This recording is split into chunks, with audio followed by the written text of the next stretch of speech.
하나님 말씀은 구약 성경입니다. 호세아 14장 1절부터 9절입니다. 구약 성경 1268페이지 호세아 14장 1절부터 9절까지 교독하시겠습니다. 이스라엘아, 내 하나님 여호와께로 돌아오라. 내가 불의함으로 말미암아 엎드러졌느니라. 너는 말씀을 가지고 여호와께로 돌아와서 아뢰기를 모든 불의를 제거하시고 선한 바를 받으소서. 우리가 수송아지를 대신하여 입술의 열매를 주께 드리리이다. 우리가 아수르의 구원을 의지하지 아니하며 말을 타지 아니하며 다시는 우리의 손으로 만든 것을 향하여 너희는 우리의 신이라 하지 아니하오리니 이는 고아가 주로 말미암아 긍휼을 얻었음이니이다 할지니라. 내가 그들의 반역을 고치고 기쁘게 그들을 사랑하리니 나의 진노가 그에게서 떠났음이니라. 내가 이스라엘에게 이슬과 같으리니 그가 백합화같이 피겠고 레바논 백향목같이 뿌리가 박힐 것이라. 그의 가지는 퍼지며 그의 아름다움은 감람나무 같고 그의 향기는 레바논 백향목 같으리니 그 그늘 아래에 거주하는 자가 돌아올지라. 그들은 곡식같이 풍성할 것이며 포도나무같이 꽃이 필 것이며 그 향기는 레바논의 포도주같이 되리라. 에브라임의 말이 내가 다시 우상과 무슨 상관이 있으리요. 내가 그를 돌아보아 대답하기를 나는 푸른 잣나무 같으니 내가 나로 말미암아 열매를 얻으리라 하리라. 같이 읽습니다. 누가 지혜가 있어 이런 일을 깨달으며 누가 총명이 있어 이런 일을 알겠느냐. 여호와의 도는 정직하니 의인은 그 길로 다니거니와 그러나 죄인은 그 길에 걸려 넘어지리라. 아멘. 고치고 사랑하고 라는 제목을 가지고 이 시간 함께 말씀을 나누려고 합니다. 오늘 읽었던 이 호세아서 14장은 두 부분으로 우리가 함께 또 나눌 수 있습니다. 회개를 촉구하는 앞에 부분 1절부터 3절은 회개를 촉구하는 그러한 말씀으로서 기록을 하고 있고요. 또 그 다음 이제 4절부터 9절까지는 이스라엘의 죄악이 치유됨을 통해서 이들이 하나님의 축복을 누릴 것이라고 하는 것을 예고하고 있고 예언하고 있는 말씀으로 이루어지고 있습니다. 그러니까 회개를 말씀하고 있고 그 회개하라시는 말씀을 따라서 이들이 하나님께 돌아왔을 때 하나님께서는 치유하시고 회복시켜 주시고 복을 주실 것이라고 하는 것을 예언하고 있는 그 내용으로서 이렇게 구성이 되어 있습니다. 하나님의 복은요, 오늘 이 말씀처럼 회개가 전제된 상황 가운데 하나님의 복이 이루어진다라는 약속을 오늘 하고 있는 겁니다. 우리가 복을 달라고 우리가 외치고 소리쳐서 복을 얻는 것이 아니라 회개라고 하는 것이 전제된 다음에 그 하나님의 복이 이루어질 것이다라는 것을 오늘 이 9절이지만 이 9절 속에서 우리에게 말씀을 하고 있습니다. 그래서 하나님의 사랑은 죄를 내려놓고 그리고 하나님께 온전히 돌아올 때에만 가능하다라는 겁니다. 오늘 하나님의 사랑을 우리가 받고 있는 데 있어서 회개가 없이는 그 구원의 은혜를 우리가 결코 얻을 수 없다라는 것. 회개를 통과하지 않고서는 주님이 우리에게 베풀어 주시고자 하는 그 하나님의 사랑을 우리가 결코 받을 수 없다라는 것을 말씀을 하고 있습니다. 그래서 이 호세아 선지자는 그 하나님의 마음, 하나님께서 말씀하시고자 하는 것을 너무나도 잘 알고 있기 때문에 정말 이 호세아 선지자는 계속해서 하나님께로 돌아오라라고 말씀을 하고 있는 겁니다. 하나님의 사랑은 정말 돌아오지 않고 회개하지 않고 결코 얻을 수 없기 때문에 이 호세아 선지자는 이스라엘 백성들이 이스라엘의 모든 민족들이 즉 저와 여러분이 하나님의 사랑을 받고 구원의 축복을 얻기 위해서 계속해서 우리에게 돌아오라라고 이렇게 말씀을 하고 있는 것이고 회개하라라고 우리에게 촉구하고 있는 것이죠. 돌아오라라고 하는 것은 뭐냐면 우리를 향한 하나님의 구원의 초청입니다. 정말 계속 돌아오라라고 하는 것은 하나님께서 우리에게 그 구원의 길에 섰으면 좋겠다. 그곳에서 머무르지 않고 그곳에서 정말 또 있지 않고 하나님께로 나와서 그 구원의 반열에 그 하나님의 사랑 안에 우리가 거했으면 좋겠다라고 하는 것으로 말씀하고 있습니다. 그러니까 하나님께로 돌아오지 않고서는 진정한 축복, 이것을 우리는 신약시대의 구원이라고 이렇게 이야기하고 있습니다. 그러니까 손에 잡히는 그런 어떤 복이 있기도 하겠지만 신약시대의 신령한 복이라고 하는 것으로 우리에게 말씀하고 있는 것은 바로 구원의 복, 영생의 복, 생명의 복을 우리가 얻을 수 있다라는 것을 말씀을 하고 있습니다. 그래서 하나님께 돌아오지 않고서는 진정한 구원의 축복을 누릴 수 없다라는 것. 그래서 돌아오라라고 하는 것은 회개하라고 하는 것을 말씀을 하고 있습니다. 돌아오라라고 하는 것은 너희가 회개해서 죄에서 떠나서 회개하여 정말 하나님께로 돌아오라라는 것을 말씀하고 있죠. 하나님은 죄를 미워하시지만, 하나님은 분명히 죄를 미워하시지만 그러나 우리 인생들을 사랑하시는 분이십니다. 죄를 미워하시지만 우리 인생들을 사랑하시는 분이세요. 그렇기 때문에 계속해서 우리를 향하여 돌아와서 회개하고 돌아와서 하나님의 사랑을 받으라라고 이렇게 말씀을 하고 있는 겁니다. 그러니까 주님은 죄를 가장 싫어하시지만 그러나 우리 인생들을 사랑하시기 때문에 그 죄 가운데서 우리가 돌아오기를 바라고 있고 계속해서 소원하여 이와 같이 수많은 선지자를 통하여 이와 같이 우리를 바라보고 또 외치고 나아가고 있다는 것을 우리가 볼 수 있습니다. 하나님과 멀어졌던 삶에서 또 하나님의 관계에서 또 멀어졌던 우리의 삶이 하나님과 함께하는 원래의 자리로 돌아오기를 바라는 것이죠. 그러니까 하나님, 우리가 죄가 우리 가운데 틈이 났다라는, 죄가 들어왔다라고 하는 것은 말씀에서 멀어졌다라는 거거든요. 그러니까 아담과 하와를 통해서 너희가 모든 나무의 실과는 임으로 먹을 수 있지만 동상 중앙에 있는 나무의 실과는 먹지 말라라고 이렇게 말씀하고 있습니다. 그 말은 그 동산 중앙에 있는 나무의 실과가 독이 있기 때문에가 아니라 살 수 있는 계명을 주신 거예요. 말씀을 주신 겁니다. 그래서 그 말씀을 통해서 살아갈 수 있도록.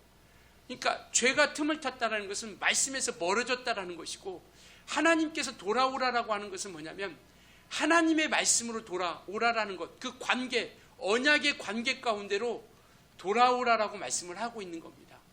그래서 오늘날도 우리가 지금도 말씀을 늘 묵상하고 말씀을 보고 하나님과의 관계를 또 이어가려고 하는 것이죠. 우리가 생각하는 것은 분명히 우리 하나님께서는요, 여전히 우리와 함께 하시길 원합니다. 우리 하나님은 떠나시지 않았어요. 많은 사람들이 하나님 어디 계십니까? 하나님 왜 도와주시지 않습니까? 라고 해서 하나님이 떠나신 것처럼 생각하고 있는데, 하나님이 떠나시지 않고 여전히 그곳에 계세요. 그러면 떠난 것은 누구냐? 우리가 떠난 거죠. 그러니까 하나님은 여전히 떠나지 않고 그곳에 계셨고 그곳에 계시고 하나님께로 돌아오기를 지금도 간절히 기도하고 있고 또 간절히 기다리고 계시다라는 것. 누가복음 15장에 보면 탕자의 비유가 나옵니다. 정말 그 아들이 아버지의 재산을 가지고 나가죠. 그리고 그 재산이 정말 하루아침에 그 재산이 생기니까 그 재산을 자기가 하고 싶은 대로 다 쓴 겁니다. 성경은 허랑방탕하게 생활을 보내면서 그 모든 돈을 다 썼다라고 이렇게 말씀을 하고 있습니다. 그리고 이제는 돈이 없어서 정말 돼지가 먹는 그 열매를 먹고 살면서 그렇게 고난 가운데, 아픔 가운데, 어려움 가운데 생활하다가 내가 아버지께로 돌아가야 되겠다라고 생각을 하고 아버지께 돌아옵니다. 근데 아버지는 정말 그가 돌아오는 것을 보고 달려가서 끌어안고 입을 맞추고 그리고 옷을 갈아입히고 가락지를 끼우고 신발을 신깁니다. 그러니까 이 말은 뭐냐면 계속해서 기다리고 계셨다라는 거예요. 주님은 떠나지 않고 우리를 기다리고 계십니다. 정말 돌아오기를 간절히 바라고 있다라는 것이죠. 그래서 이와 같이 우리는 정말 하나님과 멀어졌던 그 모든 순간 가운데서 이제는 하나님께로 돌아오길 바라는 그 마음, 정말 그 마음을 가지고 계신 그 주님 앞에로 우리가 나아갈 수 있었으면 좋겠습니다. 주님은요, 정말 하나님의 백성이라 할지라도 죄가 있을 경우 그 죄값을 확실히 치르도록 하시는 분이십니다. 그러나 정말 자기 백성이 범죄하여 진노하실지라도, 왜냐하면 죄값을 반드시 치르기 때문에 그들이 하나님의 백성이라 할지라도 죄를 지으면 그 죄값에 대한 진노를 하십니다. 징계를 하세요. 이것이 하나님의 공의니까요. 그렇지만 하나님의 그 마음은요, 영원히 그들을 향해서 영원히 멸절되기를 바라고 있지 않다라는 겁니다. 하나님은 공의로우신 분이기 때문에 죄에 대해서는 반드시 죄값을 치료하시는 분이시기 때문에 그 죄로 인하여 진노도 하시고 징계도 하시지만 우리 하나님께서 우리 인생들을 향한 그 마음은요, 영원히 멸절되기를 원하지 않는다라는 겁니다. 영원히 멸망되기를 바라지 않고 있다라는 것이죠. 믿으십니까? 이것이 우리 주님께서 우리를 향한 사랑입니다. 우리가 혹 잘못된 길로 우리가 죄를 지었을지라도 하나님께서는 그 죄값에 대한 것에 대해서 때로는 보응도 하시지만 분명한 사실은 뭐냐면 하나님은 우리가 영원한 형벌에, 영원한 멸망에 빠지기를 바라지 않고 있다라는 것을 말씀하고 있습니다. 그래서 계속해서 돌아오라라고 하는 거예요. 온전한 상태로 돌아와라. 너희가 회개하고 돌이켜서 온전한 상태로 돌아오라라고 계속 우리에게 외치고 계시는 겁니다. 말씀하고 계시는 거예요. 그래서 우리가 온전히 회개하여 돌이켜서 회복되기를 원하고 있는 것이죠. 오늘 본문을 통해서 우리가 어떻게 하나님께 돌아가야 되는지를 구체적으로 말씀을 하고 있습니다. 2절 우리 한번 같이 읽을까요? 2절이요. 2절 같이 읽습니다. 시작. 너는 말씀을 가지고 여호와께로 돌아와서 아뢰기를 모든 불의를 제거하시고 선한 바를 봐주소. 예, 너는 말씀을 가지고 여호와께 돌아오라라고 이렇게 말씀을 하고 있습니다. 말씀을 가지고 하나님께로 돌아가야 된다는 겁니다. 우리가 하나님께로 돌아간다는 것은 우리가 말씀을 가지고, 그러니까 멀어졌던 하나님의 말씀과 멀어져서 하나님 말씀대로 살지 못했던 그 모습 가운데서 하나님 말씀을 붙잡고 하나님 말씀대로 살아가는 삶으로서 돌아오라라는 겁니다. 그러니까 회개라고 하는 것은 그거예요.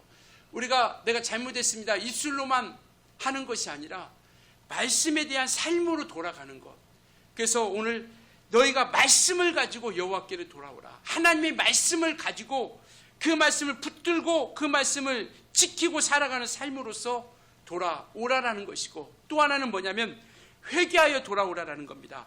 너는 말씀을 가지고 여호와께 돌아와서 그 다음에 뭐라고 하냐면 아뢰기를 어떻게 아뢰느냐? 모든 불의를 제거하시고 선한 바를 받으소서. 이 말이 무슨 얘기냐면 정말 하나님께 말씀을 붙잡고 돌아와서 우리의 죄를 고백하라라는 겁니다. 우리의 불의를 하나님께 아뢰라라는 거예요. 왜냐하면 1절에 보니까 이렇게 말씀하고 있어요. 이스라엘아, 내 하나님 여호와께로 돌아오라. 왜? 내가 불의로 말미암아 엎드려졌다. 불의를 행함을 통하여 하나님과의 관계가 멀어졌다라는 겁니다. 하나님 관계가 끊어졌기 때문에 이제 우리가 말씀을 붙잡고 돌아오고 그 다음에 모든 불의를 제거하시고 아뢰기를, 돌아와서 말씀을 가지고 하나님께로 돌아와서 아뢰라라는 겁니다. 무엇을? 내가 죄인이라고 하는 고백을 아뢰라는 거예요. 그리 하시면 하나님께서 모든 불의를 제거해 주신다라는 겁니다. 그러니까 우리는 말씀을 붙잡고 돌아오고 하나님께 우리가 죄를 범하였음을 고백하고 용서해 달라고 간절히 구해야 된다라는 겁니다. 이전은 그 말씀을 하고 있는 거예요. 너는 말씀을 가지고 여호와께 돌아와서 그 다음에 우리가 하나님께로 여호와께 돌아가는 방법이 뭐냐? 말씀을 가지고 돌아오고 그 다음에 아뢰라라는 거예요. 우리의 죄를 고백하라는 겁니다. 그리하시면 하나님께서 어떻게 해주신다고요? 모든 불의를 어떻게 해주시고 제거하시고 깨끗게 씻어주신다라는 겁니다. 믿습니까? 바로 이것 때문에, 그리고 우리의 선한 바를, 우리가 주께 돌아와서 주님 앞에 긍휼과 자비를 구하는 우리에게 하나님께서 우리를 기억해 주시고 우리를 받아달라고 하는 그러한 것을 오늘 우리에게 말씀을 하고 있습니다. 그러니까 이와 같이 우리가 하나님의 자비를 베풀어 달라고, 은혜를 베풀어 달라고. 내가 죄인입니다. 말씀을 떠났던 죄인이고 말씀 가운데 살지 못했던 죄인이었으나 이 시간 주님 앞에 또 고하여 회개하며 용서를 구합니다. 주님께서 자비로 덮어주시고 은혜를 베풀어 주셔서 우리의 죄를 제거해 주시고 깨끗해 주시고 우리에게 정말 그 사랑을 베풀어 주시옵소서라고 고백하는 겁니다. 이렇게 우리가 온전하게 돌아갔을 때 하나님께서 그 사랑과 은혜를 우리에게 베풀어 주신다는 것을 말씀을 하고 있는 것이죠. 그래서 정말 이와 같이 우리는 하나님께 용서와 은혜를 베풀어 주시는 그분 앞에 나가서 우리가 정말 말씀을 붙잡고 그리고 회개하면서 고백하면서 우리가 달려나갈 수 있기를 예수님으로 부탁을 드리겠습니다. 그렇게 하신다면 주님께서는 우리의 모든 죄를 사해 주신다는 것이죠. 오늘날 우리가 오늘 예배할 때도 정말 우리가 참여하며 기도하지 않습니까? 오늘도 주의 보혈을 의지합니다. 내가 죄인입니다. 그렇지만 주의 보혈을 의지하여 나의 죄를 고백합니다. 덮어주시고 용서해 주시고 오늘 나와 만나주세요라고 기도하는 거 아니겠습니까? 왜? 죄를 가지고서는 하나님을 만날 수 없기 때문에. 히브리서에도 너희가 거룩함이 없이는 아무라도 주를 뵐 수 없다라고 이렇게 말씀하고 있거든요. 그렇기 때문에 하나님께서는 하나님이 만나주시려고 우리에게 돌아오라라고 계속 말씀하고 있는 거예요. 왜?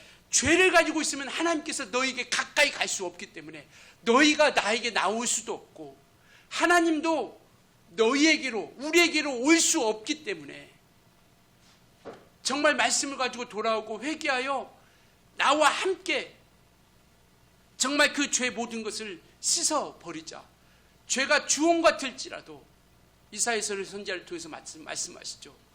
나와 정말 내 앞에 나와 변론하자. 그러니까 내 앞에 나와서 내게 죄를 고백하라. 그리하면 죄가 주홍 같을지라도 깨끗게 씻어주신다라고 말씀을 하고 있습니다. 그래서 성경은 우리가 하나님께 돌아올 때 정말 우리가 온전히 거룩하게 하시고 깨끗하게 하시고 온전히 용서와 은혜를 베풀어 주신다라고 말씀을 하고 있습니다. 그러면 우리가 하나님 앞에 나아가는 모습은 어떤 모습이어야 될까?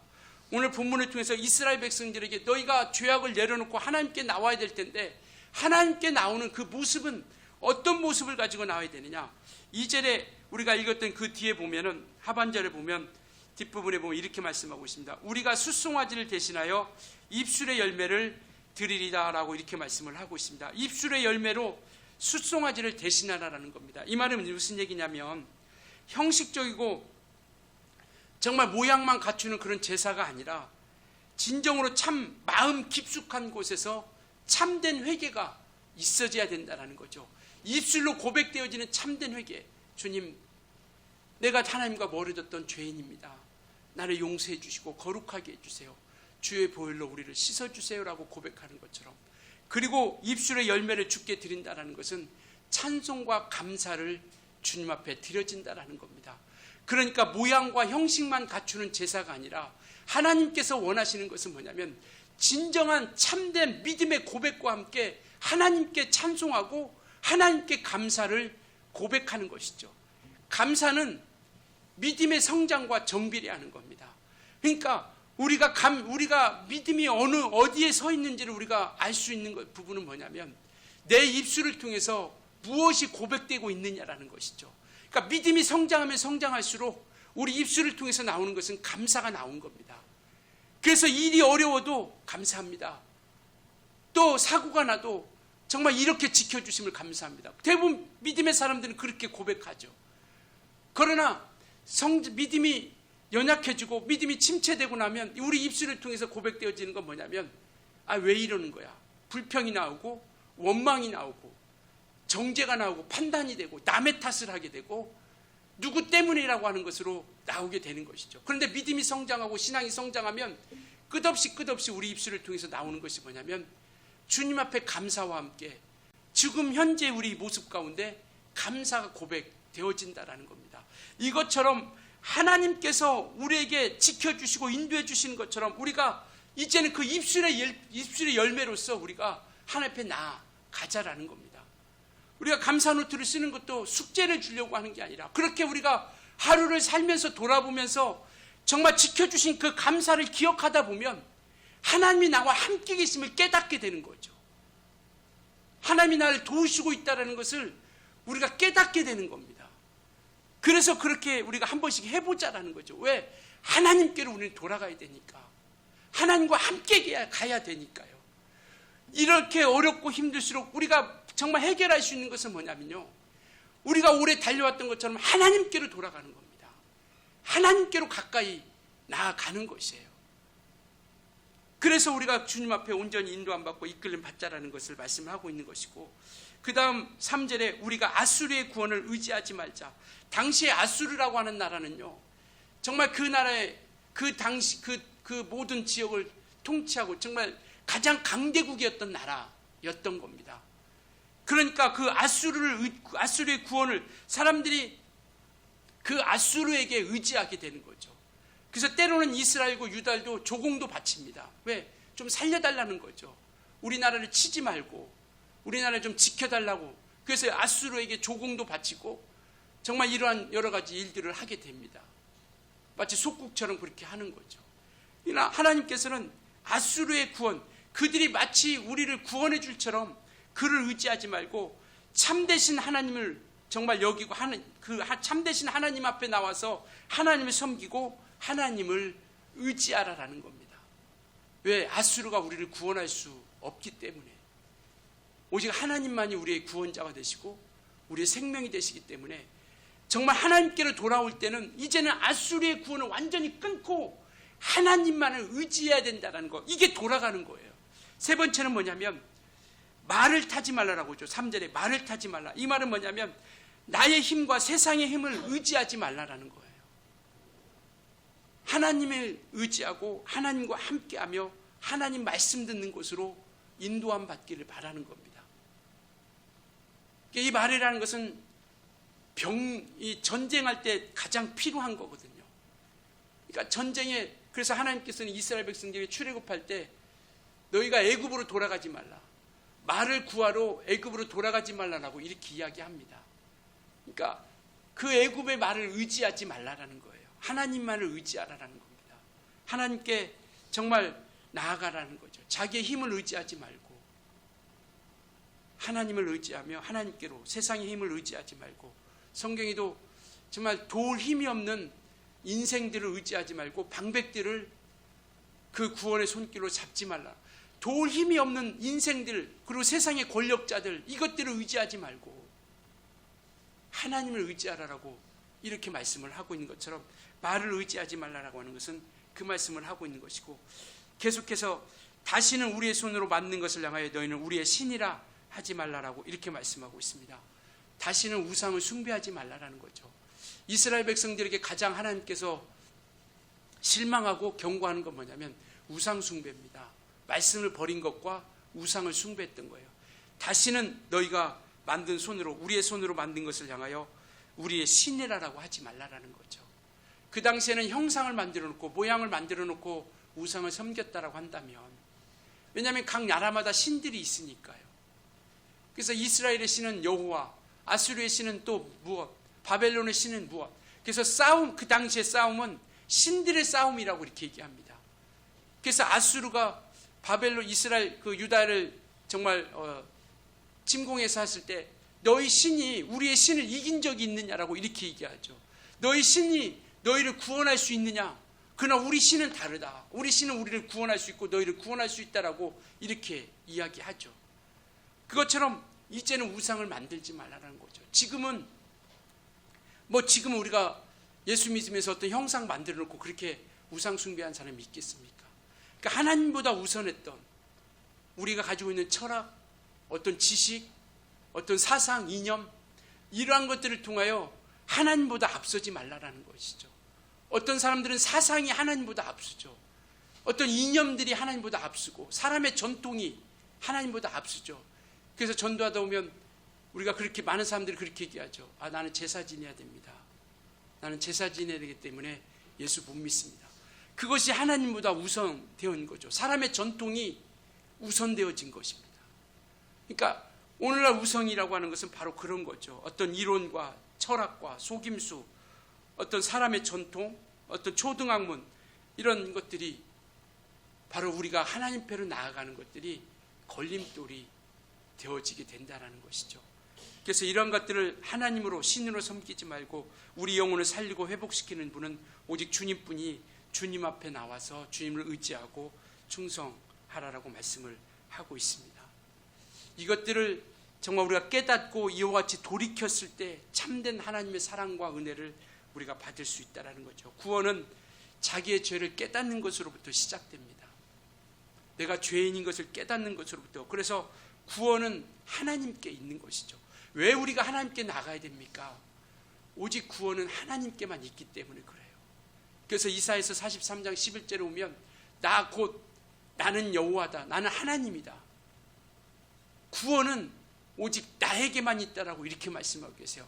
나는 하나님이다. 그리고 오직 구원은 나에게만 있다라고 이사야서 43장 11절에 이렇게 말씀하고 계세요. 믿으십니까? 구원은 하나님께만 있습니다. 그래서 우리는 하나님께로 돌아가려고 하는 것이고요. 정말 계속해서 호세아 선지자는 그 하나님께로 돌아와서 죄인임을 깨닫고 하나님 앞에 나와서 애통해라라는 겁니다. 애통하는 순간부터 우리는 구원의 시작이 되는 거예요. 애통하는 순간부터. 애통이라고 하는 것은 슬픔을 얘기하는데 어떤 슬픔이냐? 세상에는 이별이 가장 슬프다고 합니다. 이별이. 그런데 그 이별 중에서도 가장 슬픔이라고 하는 것은 어떤 슬픔이냐면 죽음의 슬픔이죠. 죽음을 통해서 이별하는 슬픔. 바로 애통하는 자, 마태복음 5장 4절에 애통하는 자는 복이 있나니 저희가 하나님의 위로를 받을 것이요. 죽음을 통한 이별, 죽음을 통한 이별을 통한 슬픔을 이야기하는 거예요. 더 구체적으로 얘기하면요. 애통이라고 하는 것은 뭐냐면 자식을 앞세운 죽음을 통해서 슬퍼하는 그 슬픔을 이야기하고 있다라는 것이죠. 그러니까 우리의 죄악을 그만큼 죄악에 섰던 것을 우리가 슬퍼하면서 애통해할 때 마침내 구원의 길에 한 발짝 한 발짝씩 나아갈 수 있다라는 것이죠. 회개를 통하여 하나님이 우리의 마음, 하나님께서 우리에게 향한 마음은요 심판이 아닙니다. 오해하지 않았으면 좋겠어요. 하나님께서 우리에게 향한 마음은요 우리가 심판하고 징계하고 잘못되기를 바라는 게 결코 아니라는 것. 하나님은 회개를 통해서 진정한 하나님의 모습으로, 하나님의 자녀의 모습으로 돌아오기를 바라고 있는 겁니다. 하나님의 사람의 모습으로 돌아오기를 바라는 거예요. 그래서 우리가 정말 광야의 시간이 있지만, 광야의 삶이 있지만 정말 그곳으로 인도하면서까지라도 하나님께로 돌아오기를 바라는 거예요. 그래서 오늘 4절을 한번 볼까요? 오늘 설교 제목인데요. 4절을 돌아오는 자들에게 그렇게 정말 애통하면서 살고자 주님을 구원의 주로 믿고 하나님께로 돌아오는 자들을 하나님께서는 그들에게 향하여 이와 같은 마음을 가지고 있다는 거죠. 4절 같이 읽습니다. 시작. 내가 그들의 반역을 고치고 기쁘게 그들을 사랑하리니 나의 진노가 그에게서 떠났습니다.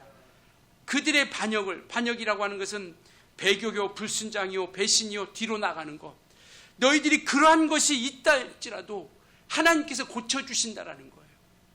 그러한 것이 있다 할지라도 하나님을 떠나고 말씀을 떠나고 죄를 범하였다 할지라도 하나님께서 고쳐주신다라는 겁니다. 이것은 하나님이 고치시겠다라는 거예요. 그래서 상처, 아픔, 두려움, 회개하고 돌아오면 하나님께서 치유해 주시겠다라는 거예요. 우리 영혼의 죄까지도 생명의 길로 구원의 길로 우리 육체의 질병까지도 하나님께 돌아오면 치유하여 회복시켜 주시겠다라는 겁니다. 우리가 상처받았던 우리의 아픔, 우리의 마음, 우리의 심령까지도 하나님께로 돌아오면 그것을 고쳐주시겠다라는 거예요. 치유해 주시겠다라는 겁니다. 고치겠다는 것은 치유하고 회복시켜 주시겠다라는 거예요. 그리고 나서 우리를 기쁘게 사랑하시겠다라는 겁니다. 죄악 때문에 우리 하나님께서 찢으시기도 하고 징계도 도와주시지만 그러나 회개하고 돌아올 때는요 싸매시고 낫게 하시고 이끌어 주신다라는 것을 말씀하고 있어요. 기쁘게 그들을 사랑한다라는 것은 뭐냐면 조건 없이 사랑해 주시겠다라는 겁니다. 돌아오면 그 전에 모든 죄악이 있다 할지라도 그 모든 것 회개하고 돌아오면 아무 조건 없이 받아주시겠다라는 겁니다. 이 호세아서를 우리가 한마디로 이 호세아가 어떤 책입니까?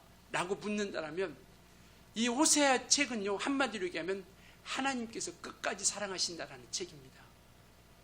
우리 인생들을 끝까지 책임져 주신다라는 거예요. 그 내용을 우리가 한번 잠깐 볼 텐데요. 1장 앞부분에, 호세아서 앞부분에 보면 호세아 선지자에게 하나님께서 고멜이라고 하는 여인을 붙여주십니다. 그래서 고멜과 함께 결혼을 하라고 그래요. 이 고멜이라고 하는 여인은 어떤 여자냐? 몸을 팔면서 살아갔던 여자입니다. 근데 하나님께서 이 여인을 호세아 선지자에게 결혼하라고 해요. 호세아 선지자는 이 여인과 결혼을 합니다. 잘 살면 좋죠. 잘 살면 좋은데 이 고멜이라는 여인은요, 다른 남자하고 눈이 맞아서 또 도망가고 그 집에서 쫓아나가서 다른 남자하고 또 살게 됩니다. 근데 하나님께서는요, 그 고멜이라는 여인을 호세아 선지자를 통해서 데리고 오라, 그리고 같이 살라라고 합니다. 인간적으로 보면 이게 가능합니까? 하나님께서 우리에게 향하신 사랑이 이와 같다라는 거예요. 저와 여러분이 고멜과 같은 여인이에요. 더러운 자고 추악한 자고 감히 사람 앞에, 하나님 앞에 고개도 못 들 더러운 자가 하나님 앞에 돌아오서 살려달라고 하니까, 나를 좀 구원해달라고 하니까요, 호세아 선지자가 다른 남자하고 눈이 맞아서 떠났던 그 여인을 다시 받아들이고 아내로 맞아주어서 같이 가정을 또 이루었던 것처럼 하나님께서는 저와 여러분을 품어주신대요. 돌아오는 자들에게. 그래서 우리는 하나님께로 돌아가려고 하는 겁니다. 언제든 돌아오면 조건 없이 품어주시기 때문에요. 주님, 나 이 죄가 너무 많습니다. 아니, 그렇다 할지라도 돌아오면 내가 용서해 줄 거다. 그래서 돌아오면 이와 같이 아무 조건 없이 나가게 해주신다라는 거죠. 그런데 이스라엘 백성들은요, 돌아오지 않습니다. 그렇게 돌아오라라고, 그렇게 복을 주고 인도해 주시고 이끌어 주시는데도 돌아오지 않아요. 그래서 북이스라엘도 망하고 유다도 망합니다.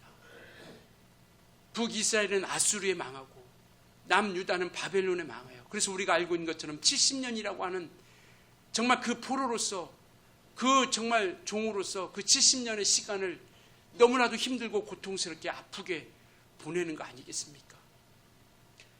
그렇지만 그들이 돌아온다라고 하면 또 하나님께서는 맞아 주시는 것이죠. 왜 우리가 하나님께 돌아가야 됩니까? 그분은 고치고 사랑해 주시는 분이세요.